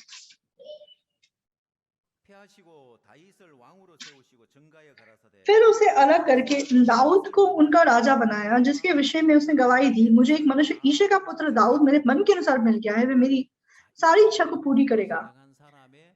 तो ये आत्मिक व्यक्ति का फर्स्ट कंडीशन है, मेरे मन के अनुसार है। दाऊद के विषय में परमेश्वर कहता है। तो ऐसा व्यक्ति आत्मिक व्यक्ति है। तो जब आप अपने आप को पापी कहते हो, तो आपका मन परमेश्वर के मन के साथ एक है या नहीं है? परमेश्वर मुझे धर्मी कहता है और मैं भी अपने आप को धर्मी कहता हूँ, तो हम परमेश्वर के साथ एक मन हो जाते हैं। तो ऐसे व्यक्ति को हम उद्धार पाया व्यक्ति कहते हैं, आत्मिक व्यक्ति कहते हैं, बिल्कुल उसी प्रकार है। जब आप अपने आप को शारीरिक बोलोगे तो आप परमेश्वर से अलग मन हो। तो परमेश्वर कहता है कि एक ही चढ़ावे के द्वारा उन्हें जो पवित्र किए जाते हैं उन्हें सर्वदा के लिए सिद्ध कर दिया गया है। तो फिर मैं सर्वदा के लिए सिद्ध हूँ, मैं नई सृष्टि हूँ। जब हम उसके साथ अपना मन एक करते हैं तो वो व्यक्ति सच में आत्मिक व्यक्ति है। तो आत्मिक व्यक्ति की शुरुआत कहाँ है? सच में परमेश्वर के साथ मन एक करना है। तो मैं शारीरिक व्यक्ति हूँ, वो परमेश्वर से अलग मन रखना है। जिस प्रकार जो व्यक्ति अपने आप को पापी बोलता है, मैं रोज पाप करता हूँ इसलिए मैं पापी हूँ, वो व्यक्ति परमेश्वर से अलग मन रखता है इसलिए वो श्रापित होकर नरक जाता है। तो आपके द्वारा फल क्यों उत्पन्न नहीं होते? तो फल ना उत्पन्न होने का कारण क्या है कि पहली कंडीशन पूरी नहीं हुई है। आत्मिक व्यक्ति बनने की फर्स्ट कंडीशन क्या है? मैं शारीरिक नहीं हूं, मैं आत्मिक हूं, ये विश्वास करना है, परमेश्वर के साथ एक मन रखना है। लेकिन आप वो परमेश्वर के साथ एक मन नहीं रखते हैं, ये प्रॉब्लम है। तो स्टार्टिंग पॉइंट लाइक बीज बोने के बराबर है। परमेश्वर जैसा सोचता है मुझे वैसा सोचना है। परमेश्वर का एक मन होना है। तो परमेश्वर कहता है कि एक ही चढ़ावे के द्वारा उन्हें जो पवित्र किए जाते हैं सर्वदा के लिए वो सिद्ध हैं। तो मुझे आयन करके उस वचन को स्वीकार करना है। तो ये वो संगति है जो पास्टर पाक ने लाइक शराबी शिमोनसा पास्टर को दी थी। तो शिमोनसा को पास्टर थे, पास्टर पाक ने उनके साथ लड़ाई की, तुम सिद्ध हो या नहीं हो? नहीं, मैं सिद्ध नहीं हूँ। वचन क्या कहता है? वचन सिद्ध कहता है, लेकिन मैं सिद्ध नहीं हूँ। तो उसने रोज अपने आप को शराबी समझा था, अपने आप को सिद्ध नहीं समझा था। लेकिन पास्टर संगति पाने के द्वारा पहली बार उसने ये मतलब परमेश्वर के साथ मन एक किया कि हाँ मैं सिद्ध हूँ, क्योंकि वचन मुझे सिद्ध कह रहा है। वो आत्मिक होना है, वो आत्मिक व्यक्ति है। तो आत्मिक व्यक्ति की फर्स्ट कंडीशन क्या है? परमेश्वर के साथ मन एक करना। परमेश्वर मुझे नई सृष्टि कहता है, परमेश्वर कहता है कि मैं सर्वदा के लिए सिद्ध हूँ, इसलिए मैं सिद्ध हूँ, इसलिए मैं नई सृष्टि हूँ, इसलिए मैं आत्मिक व्यक्ति हूँ। तो प्रभु के साथ मन एक करना है। लेकिन जो सोचता है नहीं मैं तो आत्मिक नहीं हूँ, मैं तो शारीरिक हूँ, मेरा जीवन देखो आज भी मैं जबरदस्ती चर्च आया हूँ। मेरे पति ने बोला चर्च चलो इसलिए मैं चर्च आ गई, नहीं तो मैं आना भी नहीं चाहती थी। हाँ, मेरी पत्नी ने बोला कि चर्च चलो इसलिए मैं चर्च आ गई, नहीं तो मैं आना भी नहीं चाहता था, इसलिए मैं बैठा हुआ हूँ यहाँ पे। तो मैं तो शारीरिक व्यक्ति हूँ। तो ये परमेश्वर के वचन, परमेश्वर के मन से अलग मन रखना है। तो आत्मिक होने का स्तर क्या है? उद्धार पाने का पहला कंडीशन क्या है? परमेश्वर के साथ मन एक करना, राइट? परमेश्वर मुझे धर्मी कहता है इसलिए मैं धर्मी हूँ। परमेश्वर के साथ मन एक करना, वो एक चीज आपको नरक से निकाल के स्वर्ग पहुंचा सकती है।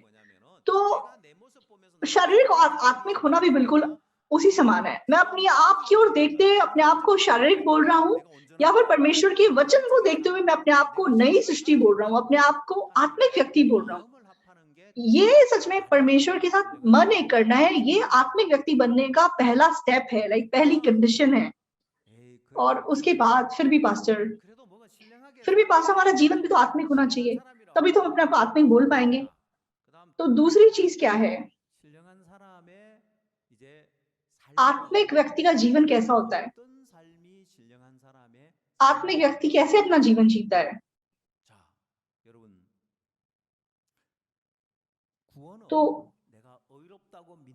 तो अपने आप को सच में धर्मी मानना उद्धार है, राइट? तो उद्धार पाने के बाद हमें जीवन कैसे जीना है? कैसा जीवन उद्धार पाने व्यक्ति का जीवन है? तो जो पाप नहीं करेगा, उसके अंदर दुष्ट सोच नहीं आएगी, अगर वो धर्मी जीवन जिएगा तो क्या वो तब अपने आप को धर्मी कह सकेगा? हाँ, मैंने विश्वास कर लिया कि मैं धर्मी हूँ, मेरे अंदर पाप नहीं है। उसके बाद धर्मी का जीवन, तो जब मैं पाप नहीं करूंगा तभी मैं अपने आप को धर्मी कहूंगा। हम कैसे अपने आप को धर्मी कहते हैं? तो चाहे मैं पाप करूं, लेकिन तो भी हम अपने आप को धर्मी कह सकते हैं, तभी हम धर्मी हैं, राइट? इसलिए दाऊद रोमियो की किताब में क्या कहता है? रोमियो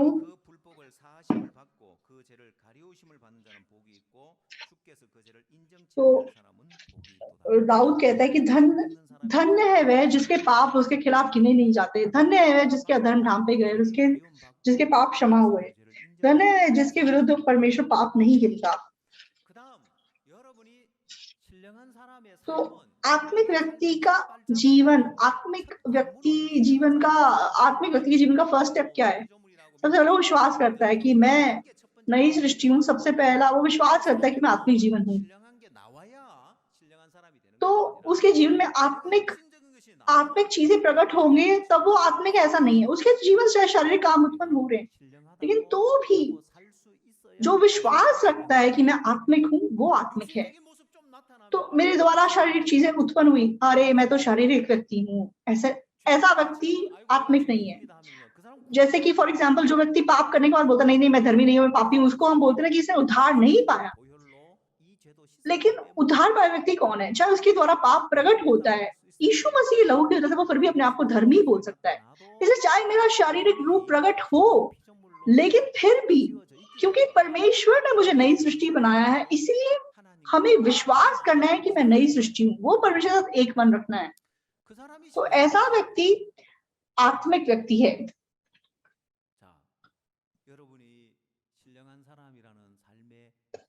तो सबसे पहले आप अपने लाइफ में अपना स्टैंडर्ड बदलो कि आप उस हिसाब से अपने आप को आत्मिक मत कहो। जब मैं आत्मिक जीवन जीऊंगा तब मैं अपने आप को आत्मिक कहूंगा, ऐसा नहीं है।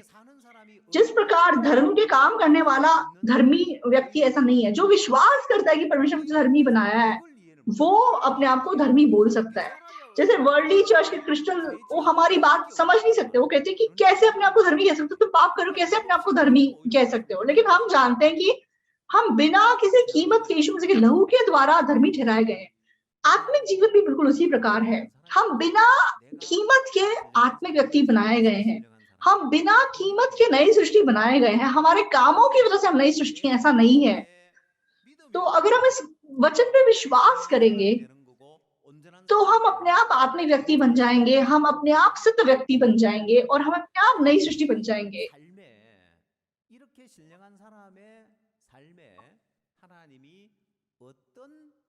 तो आत्मिक व्यक्ति के जीवन को परमेश्वर ने क्या बेनिफिट दिए हैं? उद्धार पाए हुए व्यक्ति को परमेश्वर ने क्या बेनिफिट दिए हैं? सबसे पहली बात, पाप तुम्हारे ऊपर प्रभुता नहीं करेगा। तो मसीह यीशु के अंदर दंड की आज्ञा नहीं है, पाप हमारे ऊपर प्रभुता नहीं करेगा, इसलिए हम पाप से आजाद अपना जीवन जी रहे हैं, राइट? तो ये उद्धार पाए हुए व्यक्ति का बेनिफिट है। तो क्या आप उस बेनिफिट को इस्तेमाल करके जी रहे हो? उसी प्रकार जो अपने आप को आत्मिक समझता है, जो अपने आप को नई सृष्टि समझता है, उसको क्या बेनिफिट परमेश्वर ने दिया है? तो जिस प्रकार से हम अपने आप को धर्मी विश्वास करते, तो दोबारा हम अपने आप को कंडेम नहीं करते, अपने आप को दंड की आज्ञा नहीं देते। तो जब हम अपने आप को आत्मिक समझते हैं तो हमें क्या बेनिफिट दिया गया आप जानते हैं? यशायाह की किताब को देखिए, यशायाह 53।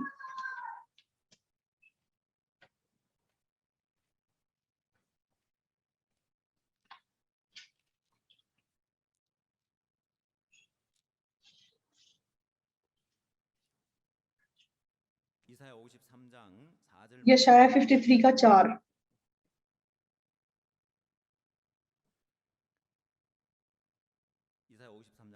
यशायाह 53 का निश्चय उसने हमारे रोगों को सह लिया और हमारे ही दुखों को उठा लिया, तो भी हमने उसे परमेश्वर का मारा कूटा और दुर्दशा में पड़ा हुआ समझा। परंतु वह हमारे अपराधों के कारण घायल किया गया, वह हमारे अधर्म के कामों के कारण कुचला गया। हमारी शांति के लिए उस पर ताड़ना पड़ी कि उसके कोड़े खाने से हम लोग चंगे हो जाएं। तो 5 में हमारे ही अपराधों के कारण वह घायल किया गया, हमारे अधर्म के कामों के कारण वह कुचला गया। सही है? इसीलिए आप पाप से आजाद हो सके और आपके पास, आपके ऊपर अब दंड की आज्ञा नहीं है। आप बिना दंड की आज्ञा के जी रहे हैं या नहीं जी रहे हैं? आप अपने मन में क्या अभी पाप से बंधे हुए हैं? क्या आप में से अभी भी कोई पाप की वजह से अपने आप को दोषी ठहरा रहा है? तो ऐसे व्यक्ति को उद्धार पाने की जरूरत है। हमें उद्धार पा लिया, इसलिए उसका मतलब वह हमारे ही पापों के कारण कुचला गया, इसलिए हम पाप से आजाद होकर जीने लगे। ये उद्धार पाए व्यक्ति के जीवन के बेनिफिट हैं। तो पहले जब आप दूसरे चर्च जाते थे तो आप अपने आप को पापी कहते थे, और रोज आप माफी मांगते थे, राइट? हमारे पाप क्षमा कर दो, रोज आप पापों की क्षमा मांगते थे, पाप से बंधे हुए थे, सही है। लेकिन पापों की क्षमा पाने के बाद अब पाप हमारे ऊपर प्रभुता नहीं कर रहा है, इसलिए हम पाप के विषय में आजाद हैं, आजादी महसूस करते हैं। लेकिन प्रॉब्लम क्या है, आप चार के बेनिफिट को 허물에 대해서 우리 죄악에 대해서는 혜택을 보고 사는데 4절에서도 여러분들이 혜택을 보고 사는 तो मतलब आप 5 वचन के बेनिफिट उठा के जी रहे हैं, 우리의 질보를 지고 4 के बेनिफिट भी उठा रहे हैं या नहीं? निश्चय उसने हमारे रोगों को इससे लिया और हमारे दुखों को उठा लिया। तो उसने ना केवल हमारे पापों को उठा लिया, उसने हमारे रोगों को भी सह लिया, हमारे दुखों को भी उठा लिया। तो हमारे जीवन के सारे दुखों को क्योंकि उसने उठा लिया, इसलिए जब हम विश्वास करते हैं कि मैं आत्मिक व्यक्ति हूं, मैं नई सृष्टि हूं, तो मुझे क्या बेनिफिट मिलता है? मेरे जीवन की ओर आने वाला सारा दुख, तो हम मतलब जैसा सुलेमान बताता है, हम परमेश्वर की ओर से आए हुए सुख विलास का जीवन जी सकते हैं। तो वो सुख विलास परमेश्वर की ओर से क्योंकि आता है, वो सुख विलास मतलब दुनिया के सुख विलास से अलग है। दुनिया में जो हमें चाहिए, जो हम करना चाहते हैं, वो सब चाहे हम हासिल कर लें तो भी हम सच्चा सुख नहीं भोग सकते। तो आप सोचो, एक व्यक्ति है, उसके पास दुनिया की सारी चीजें हैं, सारा कुछ उसके पास है, उसका एक बेटा उसे परेशान कर रहा है, क्या वो सुख से अपना जीवन जी सकता है? एक औरत है, उसके पास बहुत पैसा, उसके पास सब कुछ है, उसका हस्बैंड का दूसरे आदमी के साथ अफेयर है, वो खुशी से जी सकती है? नहीं जी सकती है, उसकी खुशी एक दिन में टूट जाएगी। तो सुलेमान के पास चाहे ऐसी प्रॉब्लम्स नहीं भी होंगी, लेकिन फिर भी जो भी उसने दुनिया का सुख विलास भोगा, वो कहता है कि मैंने व्यर्थ, वायु को पकड़ा, वो सब व्यर्थ था। लेकिन परमेश्वर ने हमें सच्चा सुख विलास भोगने का जीवन जिया है। वो परमेश्वर के हाथों से आया हुआ सुख विलास है। कौन उसको भोग सकता है? पापों की क्षमा पाया व्यक्ति, पापों से आजाद होने के बाद पाप मुझ पे प्रभुता नहीं करेगा। जिस प्रकार पाप से आजाद हुआ व्यक्ति पाप से बंध के नहीं जीता, उसी प्रकार जब आप विश्वास से आत्मिक जीवन जीना शुरू करते हैं, तो फिर आपके जीवन के दुखों से, रोगों से, वो सब आप पे अधिकार नहीं कर सकते, क्योंकि प्रभु ने उसे उठा लिया है। तो दुनिया से आने वाली जो पीड़ाएं हैं, जो कष्ट है, वो हमें परेशान नहीं करेंगे, हम उससे आजाद होकर अपना जीवन जी सकेंगे। इसलिए हम हमेशा खुश होने का, हमेशा मतलब धन्यवादी मन रख के आनंदित जीवन जी सकेंगे। तो जिस पल हम ये विश्वास रखते हैं कि मैं नई सृष्टि हूं, मैं आत्मिक व्यक्ति हूं, तो हम दोबारा से दुनिया जो मतलब इस शरीर के, इस जीवन के जो दुख हैं, जो कष्ट हैं, उससे हम बंधते नहीं है, वो हमारे ऊपर अधिकार नहीं कर सकता, और हम हमेशा आनंदित जीवन जी सकते हैं। ये एक बेनिफिट है जो परमेश्वर ने आत्मिक लोगों को दिया है। तो आप बहुत ही छोटा सा जीवन इस दुनिया में जी रहे हैं, तो आपके जीवन की जो भी चिंताएं हैं, परेशानियां हैं, तो बस मान लो कि आप एक विश्वास आपने पा लिया कि ठीक है, मेरे अंदर पाप नहीं है, मैं धर्मी हूं, लेकिन आपकी जिंदगी के सारे दुख अगर आप खुद उठा के जी रहे हैं, तो पाप तो मेरे अंदर नहीं है, लेकिन जिंदगी दुखों से, चिंता से, परेशानियों से भरी हुई है, उसे बंधी हुई है। तो ऐसे लोग कहां से आत्मिक जीवन जी रहे हैं? वो आत्मिक जीवन नहीं है। तो आत्मिक जीवन क्या है? आत्मिक व्यक्ति का जीवन क्या है? तो सबसे पहला स्टेप वो परमेश्वर के साथ एक मन है। तो पुराना मनुष्य चाहे शरीर का ढेर था, लेकिन एक ही चढ़ावे के द्वारा उन्हें जो पवित्र किए जाते हैं, उसे सर्वदा के लिए सिद्ध कर दिया है। जो सिद्ध किया हुआ व्यक्ति है, जो नई सृष्टि है, वो आत्मिक है, वो नई सृष्टि है, इसलिए वो आत्मिक है, और वो मेरा असली रूप है। हमारा पुराना मनुष्य क्रूस पे चढ़ा दिया गया है, और परमेश्वर में नई सृष्टि के रूप में जीवन के लिए, जीने के लिए बना दिया है। तो पहला स्टेप इस बात पे विश्वास करना है। तो फिर पास्टर आप कहेंगे, पास्टर फिर भी हम मतलब शारीरिक रूप से जीते रहे और मतलब बुरा तरीके से जीते रहे, तो फिर उसके बारे में हम क्या करें? तो जब आप पाप करते हैं, तो आप कैसे अपना पाप सुलझाते हैं? आप जो भी पाप करें, आपकी कीमत, उस पाप की कीमत भी क्रूस पे यीशु ने चुका दिया, राइट? आप ये विश्वास करते हो, तो इसीलिए उसी प्रकार आपका पुराना मनुष्य क्रूस पे चढ़ा दिया गया है। तो आपके पुराने मनुष्य को भी मतलब यीशु मसीह ने रिजॉल्व किया है और परमेश्वर ने आपको नए सृष्टि के रूप में जीने के लिए बना दिया है।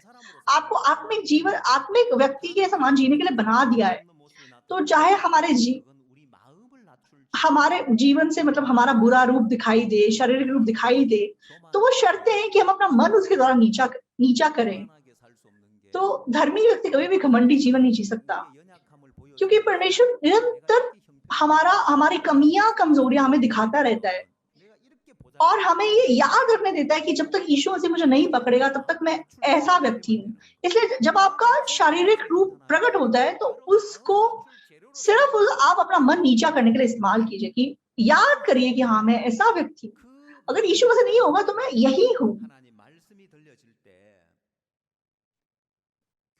तो अगर मतलब आप अपना मन नीचा ना करके जिएंगे, तो जब परमेश्वर का वचन आपको सुनाई देगा तो आप दूसरे राजाओं 7 में आए हुए सरदार के समान परमेश्वर के वचन को इनकार करने का काम करेंगे। तो वो जो सरदार बोलता है कि अगर परमेश्वर आकाश के झरोखे भी क्यों ना खोल दे तो भी ऐसा कैसे हो सकेगा। तो लेकिन दूसरी ओर हम मरियम को देखते हैं बाइबल में। मरियम को जब बोला गया कि तुम मतलब गर्भवती होगी और तुम पुत्र जनोगी, तो उसने कहा कि मैं तेरी दासी हूँ, तेरी इच्छा के अनुसार मेरे साथ हो जाए। उसने अपने मन परमेश्वर के मन के साथ एक किया। तो वो जैसे जैसे एक औरत प्रेग्नेंट होने के लिए बीज को स्वीकार करती है, उसी प्रकार अपनी सोच को फेंककर वचन के बीज को स्वीकार करना, वो बीज अपने आप फल उत्पन्न करता है।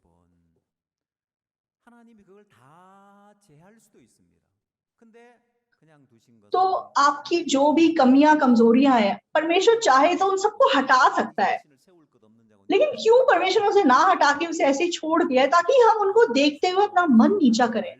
अपना मन नीचा करते हुए हम हमेशा परमेश्वर के वचन के अधीन रहें और हम हमेशा याद रखें कि अगर परमेश्वर का वचन नहीं होगा तो मैं ऐसा व्यक्ति हूँ। तो परमेश्वर चाहे तो हमारे वो सारे कमियों, कमजोरी को हटा के हमें बिल्कुल लाइक आत्मिक व्यक्ति का मतलब बाहरी रूप से दिखाई देने वाला आत्मिक जीवन जीने के लिए भी बना सकता है। लेकिन परमेश्वर क्यों उन चीजों को हटाता नहीं है, ताकि हमारा मन नीचा ना हो जाए। शैतान क्यों मतलब शैतान बन गया, मतलब वो परमेश्वर का फरिश्ता था, लेकिन अपने आप को देख के उसका मन ऊंचा हो गया। तो हम लोग मतलब परमेश्वर ने हमें ऐसा बनाया कि अपना मन नीचा कर सके और हमेशा परमेश्वर का अनुग्रह पाकर जी सके। तो लोग अपने आप को एक दूसरे से कंपेयर करते हैं, इसलिए सोचते हैं कि हाँ मैं उससे बेहतर हूँ, ये मुझसे बेहतर है, लेकिन असलियत में परमेश्वर की नजरों में हम सबके सब शरीर का ढेर हैं। तो मतलब कामों के हिसाब से ये शारीरिक है, ये आत्मिक है, ऐसा हम नहीं बोल सकते हैं।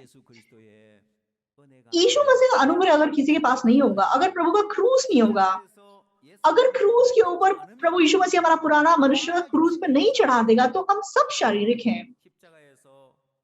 और अगर हम सच में विश्वास करेंगे कि हमारा पुराना मनुष्य क्यों क्रूस पे चढ़ा दिया गया और हम नई सृष्टि हैं, तो सब मतलब इस विश्वास पे आधारित आत्मिक जीवन जी सकेंगे। तो अगर हम क्रूस से गुजरते हैं तो हम परमेश्वर के समान धर्मी, परमेश्वर की धार्मिकता को पाए हुए धर्मी बन जाते हैं।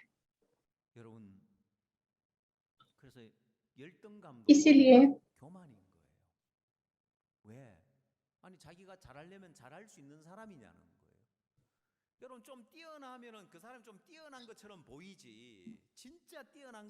तो एक्चुअली मतलब इंसान अपने आप को बाहरी रूप के हिसाब से कंपेयर करता है, इसलिए कोई अपने आप को महान समझता है, कोई अपने आप को छोटा समझता है, लेकिन ऐसा नहीं है। तो सुलेमान चाहे दुनिया की रीति के हिसाब से सबसे ज्यादा बुद्धिमान व्यक्ति था, सबसे मतलब बड़ा व्यक्ति था, लेकिन वो अपने जीवन के बारे में क्या बोलता है कि सब कुछ व्यर्थ था, सब कुछ व्यर्थ है बोलते हुए उसने अपना जीवन खत्म कर दिया। तो सच में जो भी उसने हासिल किया वो कुछ भी नहीं था। तो सच्चा सुख विलास परमेश्वर की ओर से आता है। तो वो कौन परमेश्वर से आया हुआ सुख विलास भोग के जी सकता है? विश्वास से सच में हम वो सुख विलास का जीवन जी सकते हैं।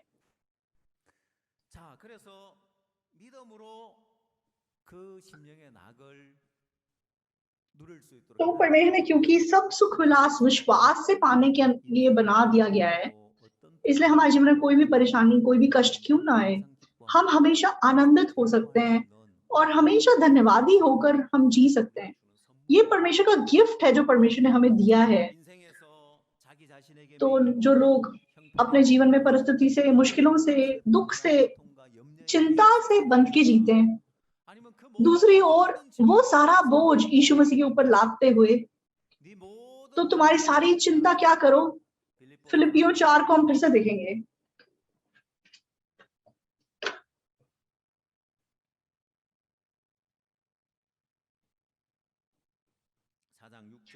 फिलिपियों 4 का 6। 아무것도 염려하지 말고 오직 모든 일에 기도와 간구로 너희 구할 것을 감사함으로 하나님께 아뢰라. 그리하면 모든 지각에 뛰어난 하나님의 평강이 그리스도 예수 안에서 너희 마음과 생각을 지키시리라. फिलिपियों 4 का 6 पढ़ा, किसी भी बात की चिंता मत करो, परंतु हर एक बात में तुम्हारे निवेदन, प्रार्थना और विनती के द्वारा धन्यवाद के साथ परमेश्वर के सम्मुख उपस्थित किए जाओ। मतलब आत्मिक व्यक्ति कौन है जो इस प्रकार से जीता है?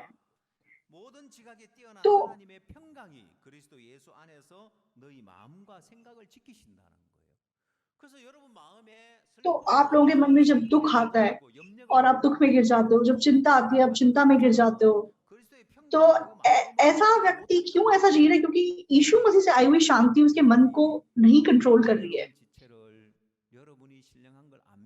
आप लोग जब तक ये सोचते रहोगे कि हाँ मैं शारीरिक हूं, मैं आत्मिक नहीं हूं, तब तक आप अपने आप को पाप के औजार होने के लिए सौंपोगे, पाप का हथियार होने के लिए सौंपोगे। इसलिए सारी चिंता, सारी परेशानी, सारा कष्ट जो आपके जीवन में आएगी, यीशु मसीह की शांति उससे आपको बचा नहीं पाएगी। तो लेकिन जब हम अपने आप को धर्म के हथियार होने के लिए सौंपेंगे तो हम धार्मिकता का फल उत्पन्न कर सकेंगे। तो अपने अंगों को धर्म के हथियार होने के लिए सौंपो। तो जब आप अपने अंगों को धर्म के हथियार होने के लिए सौंपते हो, तब आप पवित्रता के फल उत्पन्न कर सकोगे और उसका अंत शांति है और उसका अंत अनंत जीवन है, उसका अंत आनंद है। ये फल हम उत्पन्न कर सकेंगे। तो आप लोगों के जीवन में, तो वचन कहता है कि किसी बात की चिंता मत करो, सब बातों में अपने निवेदन, प्रार्थना और विनती के द्वारा धन्यवाद के साथ परमेश्वर के सम्मुख उपस्थित करो। तब परमेश्वर की शांति जो सारी समझ से परे है तुम्हारे हृदय और तुम्हारे विचारों को मसीह यीशु में सुरक्षित रखेगी। तो वचन कहता है कि किसी बात की चिंता मत करो और अपने सारे निवेदन प्रभु के सामने रखो। तो इस वचन को हमें उस वचन से जोड़ना है कि जो भी तुम प्रार्थना में परमेश्वर से मांगते हो, विश्वास करो कि वो तुम्हें दिया जाएगा। तो अगर तुम विश्वास करोगे तुम्हें मिल गया है तो तुम्हारे लिए हो जाएगा। तो ये पासा पाकी हम गवाही सुनते हैं कि चाहे मेरा पेट दर्द हो रहा है लेकिन मैं ठीक हो गया हूं। जब उन्होंने विश्वास किया तो ऐसा नहीं है कि उनका पेट पहले ठीक हुआ, पहले उनका मन यीशु मसीह की शांति, यीशु मसीह से भर सका, यीशु मसीह के मन से भर सका। सबसे पहले यीशु मसीह की शांति ने उनके मन को पकड़ा। इसलिए पास्टर ने क्या गवाही दी? हाँ, मुझे दर्द हो रहा है लेकिन मैं ठीक हो गया, मुझे दर्द हो रहा है लेकिन मैं ठीक हो गया हूँ। तो सबसे पहले प्रभु ने उनके मन को पकड़ा, उनके मन को बदला, उसके बाद फल उत्पन्न हुए। तो आत्मिक व्यक्ति सबसे पहले वो बोलता है कि मैं आत्मिक व्यक्ति हूँ। सबसे पहले अपने आप को आत्मिक बोलना, परमेश्वर से मन करना है। मेरे जीवन में कितनी भी चिंता, कितनी भी परेशानियां, कितने भी कष्ट क्यों ना हो, वचन कहता है कि जो भी तुम परमेश्वर से प्रार्थना में मांगते हो तो विश्वास करो कि तुम्हें मिल जाएगा। तो वो विश्वास तुम्हारे मन को पकड़ेगा।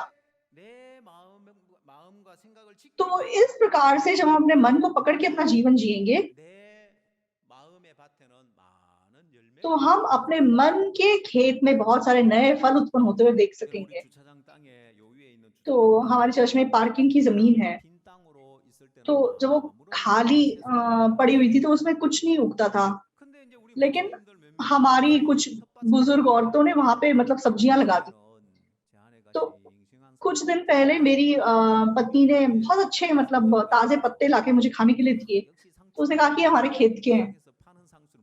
तो मतलब वो इतने फ्रेश थे कि उसके सामने दुकान के वो सलाद के पत्ते इतने सूखे हुए दिखाई देते थे।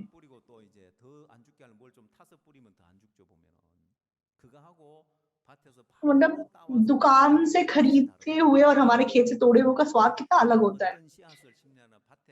तो जिस प्रकार हम खेत में जितने प्रकार के बीज लगाएंगे उतने प्रकार की सब्जियां उगेंगी, उतने प्रकार के फल उत्पन्न होंगे। उसी प्रकार जब हम परमेश्वर के साथ मन एक करेंगे, जब हम विश्वास करेंगे कि हम आत्मिक हैं, तो हमारे जीवन में आने वाले रोग, हमारे जीवन में आने वाले दुख, वो भी प्रभु ने उठा लिए हैं। इसलिए प्रभु की शांति हमारे मन को सच में कंट्रोल कर सकेगी और हमें बहुत सारे फल उत्पन्न करने के लिए बना सकेगी। आप फलों की ओर ध्यान मत दो, जब बीज बोया जाएगा तो अपने आप फल उत्पन्न होंगे। तो सबसे पहली बात, जिस प्रकार हमने उद्धार पाया, हमने विश्वास किया कि हम धर्मी हैं। दूसरी बात क्या है, हमें धर्मी जीवन जीना ऐसा नहीं है, तो हमें विश्वास करना कि हम धर्मी हैं। जैसे रोमियो 6 में लिखा है कि पाप तुम पर प्रभुता नहीं करेगा। तो उसी प्रकार जब हम परमेश्वर के साथ एक मन रखते हैं, जब हम विश्वास करते हैं कि मैं सिद्ध हूं, मैं आत्मिक हूं, मैं नई सृष्टि हूं, तो तुम्हारे अंदर से जब शारीरिक चीजें उत्पन्न होंगी तो भी ये नहीं सोचना कि अरे मुझे अपने आप को बदलना पड़ेगा, मैं फिर से शारीरिक हूं, ऐसा नहीं है। अगर हम वचन के न्याय पे विश्वास करें तो हम विश्वास करेंगे तो भी मैं आत्मिक हूं, तो भी मैं नई सृष्टि हूं। इसलिए उद्धार पाए व्यक्ति का जो पहला उद्धार है वो क्या है, वो विश्वास करना कि मैं धर्मी हूं। और दूसरा, वचन के द्वारा ये विश्वास पाना कि पाप मुझ पर प्रभुता नहीं करेगा और मुझे नई सृष्टि बना दिया गया है, ये विश्वास करना। तो लोग सोचते हैं कि मेरे अंदर से जब आत्मिक रूप उत्पन्न होगा तभी मैं अपने आप को आत्मिक कह सकूंगा। तो इस शरीर के अंदर लगातार पाप का चरित्र उत्पन्न होता है, तो ये शरीर निरंतर शारीरिक चीजों को प्रकट करता है। लेकिन वचन कहता है कि यीशु मसीह के अंदर दंड की आज्ञा नहीं है, इसलिए हमारे ऊपर दंड की आज्ञा नहीं है। इसलिए हम ना केवल ऐसा जीवन जी सकते हैं जो मतलब जो दंड की आज्ञा से परे है, तो उसी प्रकार मतलब हमें मतलब जब भी हमारे अंदर से शारीरिक रूप प्रकट होता है तो उससे हमें प्रभावित नहीं होना है। तो चाहे हमारे जीवन में चिंताएं, परेशानियां आए, हमें विश्वास करना है कि प्रभु ने इन चिंताओं और दुखों को उठा लिया है और परमेश्वर ने हमें वो वरदान दे दिया कि प्रभु की शांति हमारे जीवन में बनी रहे। अगर हम विश्वास के बिना जिएंगे तो आप इस छोटे से जीवन में सिर्फ मतलब हमेशा दुख से परेशान होते रहेंगे, हमेशा रोगों से परेशान होते रहेंगे, हमेशा चिंता परेशानी में गिर के अपना जीवन जिएंगे और ऐसे ही अपना जीवन खत्म कर देंगे। याकूब के समान जो बाद में बोलता है कि मैंने व्यर्थ जीवन जिया। तो उद्धार पा लिया लेकिन वैसे व्यर्थ जीवन जिया, ऐसा जीवन मत जिए। आप अपना मन बदल लिए, परमेश्वर के साथ एक मन कीजिए। जिस प्रकार आपने विश्वास किया आप धर्मी हैं, आप विश्वास कीजिए कि आप आत्मिक हैं और शारीरिक चीजों से प्रभावित मत होइए। विश्वास कीजिए कि मैं आत्मिक हूँ।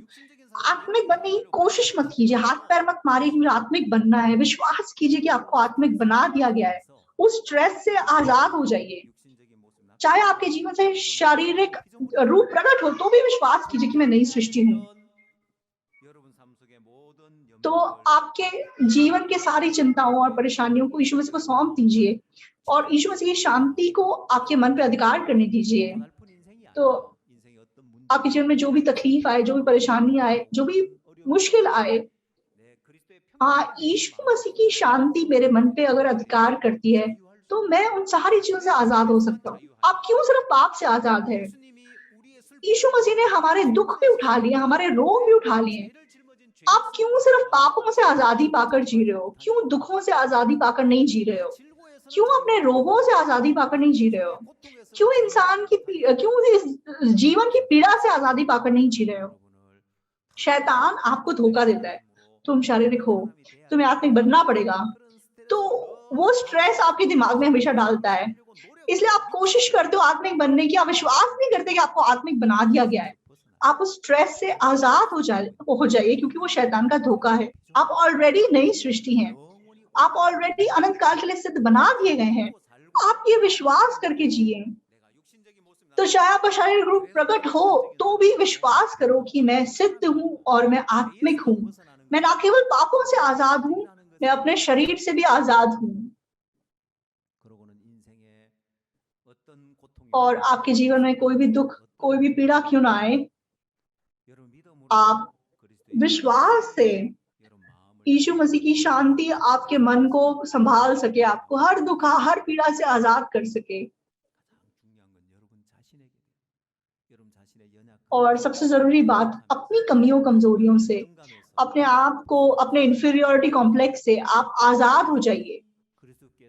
यीशु मसीह ने जैसे आपको धर्मी बनाया है, उसने आपको आत्मिक भी बनाया है, आपको सिद्ध भी बनाया है। तो आप अपने शारीरिक रूप से बंधकर अपना जीवन मत जिए।